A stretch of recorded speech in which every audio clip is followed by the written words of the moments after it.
Hi there, Linda Goodall here. In a previous video, I showed you how to embroider Crazy Patch in the hoop and do it as an applique. And we did this cover, and now I'm going to show you how to turn this into a journal cover or a book cover. So the book covers I've made are designed to fit these composition books. And let me show you some features of it. I have a pen holder here. It's just a 3/4 inch piece of elastic. And I have a 1/4 inch piece of elastic here that I can wrap around to close my book. And if we look on the inside, I just have this nice big sleeve. I have a pocket for some business cards, and I have my name embroidered down here, and I have a ribbon. So the back panel, back sleeve, looks like that. It's just plain. And after I made this one, I learned from a couple mistakes I made and cut my pieces a little bit bigger, because even though I'm only using a 1/4 inch seam allowance, I found that when I turned the fabric, it had a little bit too much bulk, so it's really a tight fit. So I went with a larger addition on the other ones, and that seemed to work out fine.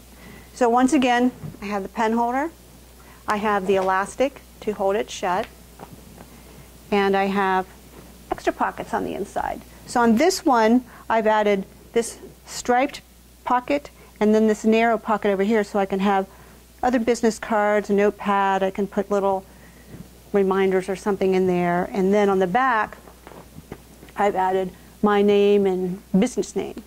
So this back panel makes a nice place for other embellishments. But you want to keep them flat, because if they're too lumpy, it'll be hard to write on your paper. So what could you put back here? Well, you might have a if found, return to kind of message. You might have your favorite quote, maybe a short poem, and it doesn't have to be embroidered. It could be printed on the printable fabric sheets, or you could just use a pen, one of those permanent pen for fabric, and write it out yourself. So these are great for gifts. They're great for showing off embroidery or any other kind of handwork you do. It doesn't have to be embroidered. It could just be a solid fabric. And it sure beats those ones I made as a kid out of paper grocery bags. Yummy. So let's see what we need to do to make our own. So I have my composition book. You don't have to use a composition book. The directions here will work for whatever kind of book you're working with. You just need to adjust your measurements. So I have two. This one is a flexible cover, and this one is a cardboard cover. This one has 100 pages. This one has 80. So there's a little bit difference in the measurements, but not significant. So you could make one for this one, and it would fit this one. So that's just fine. I like to make a template.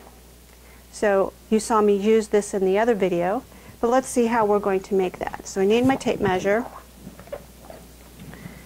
And to measure the height, you're just going to measure from the top to the bottom. And I've got 9 3/4 inches. To measure the width, I need to wrap it around this way. So I have the 0 mark on the back here, and I'm going to extend this over, and I get, 15 3/8, almost 15 1/2. So this is not real critical to have it just spot on. A little bit more is okay. So now that I know my measurements, I'm going to make a template, and I'm going to make it 1 inch bigger all the way around. And I have 1/4 inch seam marks all the way around. I've actually traced the curved corners on here because I like a nice curved corner instead of a straight one. And this is going to allow a little bit extra space. So I actually have a 1/4 inch extra all the way around, and that will give me space for turn of the fabric. And if I'm working with bulky fabrics like denim, or I have multiple layers like on those front pockets where I had multiple pockets, it adds thickness that takes up space. Also, if you're working on like a textbook or your favorite cookbook or something, those have hard covers that are thicker, and that will allow that extra space for your cover to fit. So if you're working with a thin cover and you want a little bit snugger, just use a 3/8 inch seam, or cut it back 1/8 of an inch, whatever. So let's talk about cutting our pieces. I've already trimmed my pieces down to size, so this is those measurements plus 1 inch, and I've also marked my curves on the back, so I know where to curve on the corners. And there's the front. I have a lining that's cut to the same size, so my lining is just black. And I have my sleeves cut. Now, on the sleeves, you want to have at least a 3-inch space here. And that, because you're going to turn your fabric here. So what we're going to do is when we get these all layered up, we're going to stitch from just before this sleeve all the way around to just over this sleeve and leave this open so we can turn it right side out. Now, if your notebook opens all the way, or your book or your journal or whatever opens all the way like that, see the back and the front can meet, then that's going to be much easier to slip into tight sleeves. So tight sleeves meaning big sleeves. If you have a book that will only open to that far on the back, so let's say that it only goes to there, you're going to have to cut your sleeves back a little bit so that you can get your book in. So this is pretty much the maximum I would say you could go is this. And these are 7 inches wide for my size here, with a 3-inch space here. And I've cut up 2 14-inch pieces by the same height, 10 3/4 in this case. And I've interfaced one side. So I've also embroidered on this one, interface this side that I embroidered on. That gives a little bit extra stability for stitching. Then I've folded it wrong sides together and edge stitched along this edge. So I've done that for each of the sleeves. And then match the raw edges along here.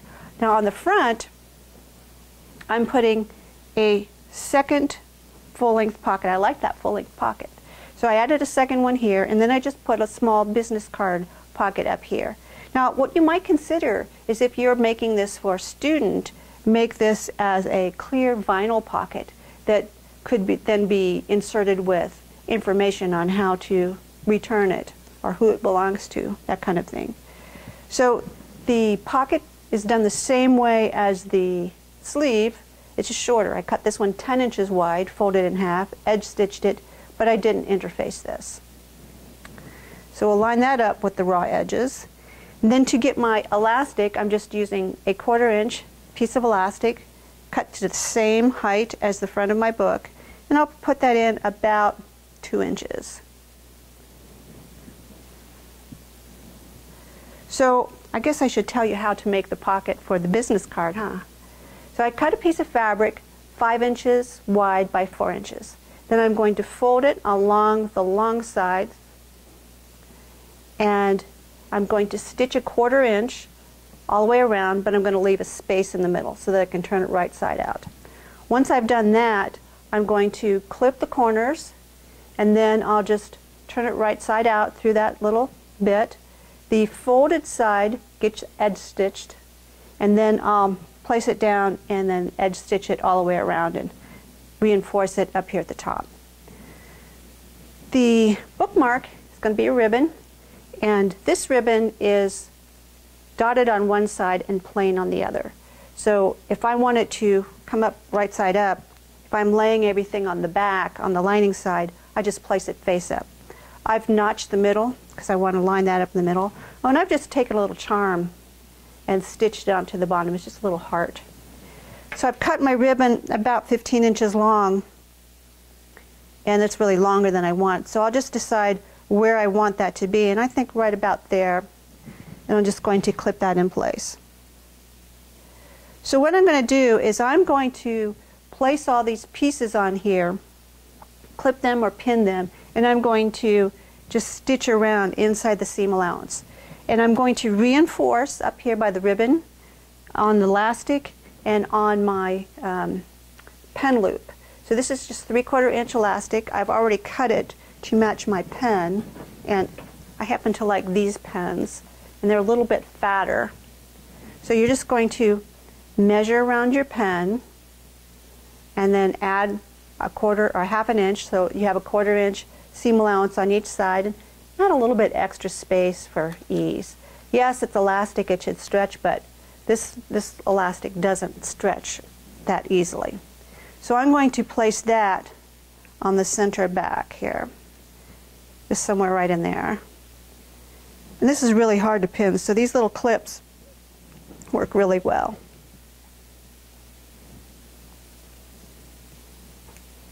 Now this step is not strictly necessary. I just find that it's helpful because it keeps everything lined up and straight. And if you want to get, you know, picky about your placement, oh look, I got 2 inches right off the bat up there. So I'll just use my ruler, clip this in place.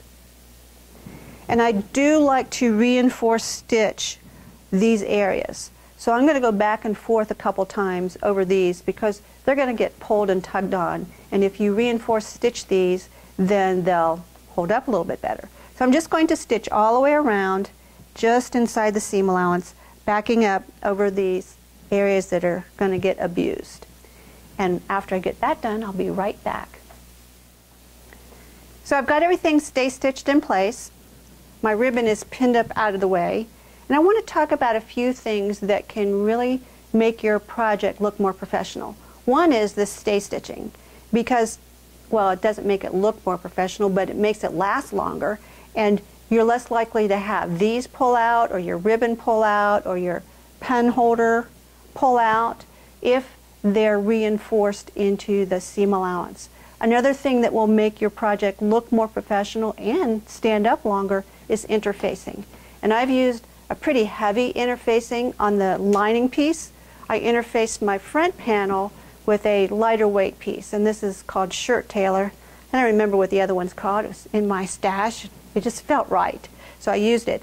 I've also interfaced these, the sleeves, to give them a little bit more stability and durability. I didn't interface any of my pockets. So these are things that you can do that don't take a lot of extra time and will add to the look and wear of your project.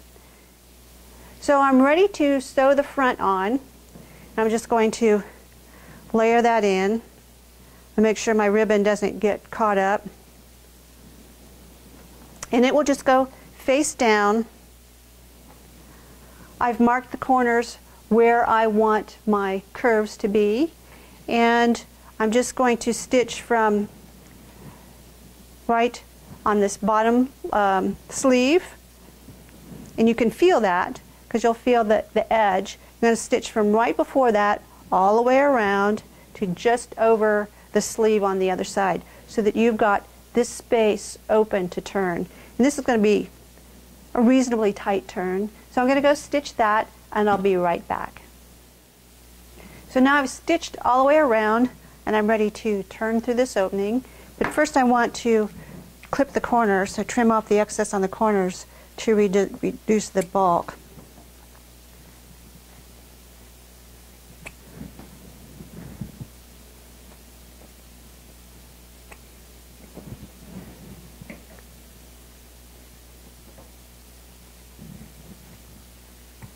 And then I'm going to start turning it right side out, which will take me a few minutes.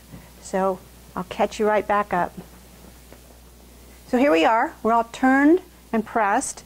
And I still have this opening down here that I need to deal with. But I've just tucked in my seams, and I'm just going to edge stitch about 1/8 of an inch in. And it'll be all clean and nice. So we're ready to slip it onto our notebook. The moment of truth here. And I'm just going to turn my notebook back like this and fold my, it's sort of a tricky process. It's like you need an extra hand. I'm going to just start it on one side and then I'll get the other side started.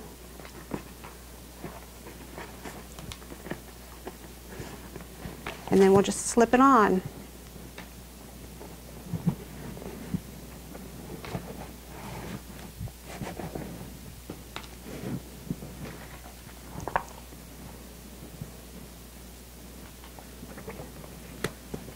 And there we are, all done.